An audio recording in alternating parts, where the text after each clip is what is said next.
जंगल में एक नया बादशाह आया था, शेर खान। वो न सिर्फ ताकतवर था बल्कि अपने गरूर में अंधा हो चुका था। हर तरफ उसकी दहाड़ सुनाई देती थी और तमाम जानवर उससे कांपते थे। शेर खान समझता था कि उसके अलावा कोई जंगल में काबिल इज्जत नहीं। वो कमजोर जानवरों से नफरत करता था और उनके करीब भी जाने को तौहीन समझता था।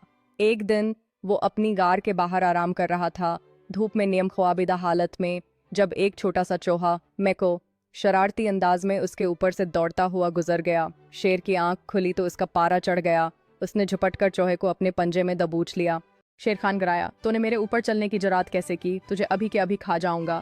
मैको बिल्कुल नहीं घबराया। उसने पुरस्कुन लहजे में कहा, बादशाह सलामत, अगर आप मुझे आज छोड़ दें तो एक दिन मैं आपकी जान बचा सकता हूँ। शेर खान कह मारकर हंसा, तुम एक छोटा चूहा मेरी जान बचाएगा? लेकिन चौके वो खुश मौड में था, उसने मजाक समझकर चूहे को छोड़ दिया।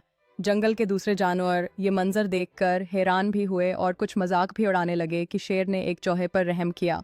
मैको आराम से अपनी बल में वापस चला गया, मगर उसकी आंखों में आतमाद की चमक थी। कुछ हफ्ते गुजरे। एक दिन शेर खान शिकार के लिए जंगल के दूर दराज हिस्से में गया। वहां दरख्तों के बीच एक शिकारियों का जाल बिछा था। शेर बेखबरी में उसमें फंस गया।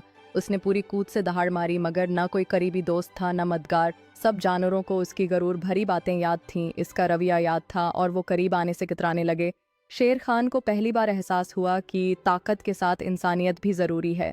इसकी आवाज़ कमज़ोर पड़ने लगी और वो थक कर खामोश हो गया। जब जंगल में खबर फैली कि शेर खान जाल में फंसा है, मैको चूहा फौरन अपनी बल से निकला। वो अपनी छोटी छोटी टांगों से दौड़ता हुआ शेर के पास पहुंचा। शेर को यकीन न आया, मगर उसके आंखों में आजिज़ी और नदामत थी।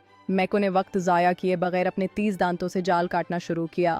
रस्सी सख्त थी मगर मैको थका नहीं। थोड़ी ही देर में जाल का एक सरा कट गया और फिर दूसरा। आखिरकार शेर आज़ाद हो गया। वो बैठ गया, सांस बहाल की और एक नज़र मैको को देखकर बोला, आज तुमने साबित कर दिया कि बहादुरी साइज से नहीं, नीयत से आती है। इस दिन के बाद शेर खान बदल गया। अब वो न सिर्फ ताकतवर बादशाह था बल्कि एक दाना और इंसाफ पसंद रहनुमा भी बन गया। उसने जंगल के सब जानवरों को एक जगह जमा किया और ऐलान किया, आज से किसी को छोटा या कमज़ोर न समझा जाएगा। हर किसी की अहमियत है, हर किसी की ताकत अलग है। मैको को उसने अपना खास मशीर बना लिया। अब जंगल में दोस्ती, इज्जत और एतमाद का राज था।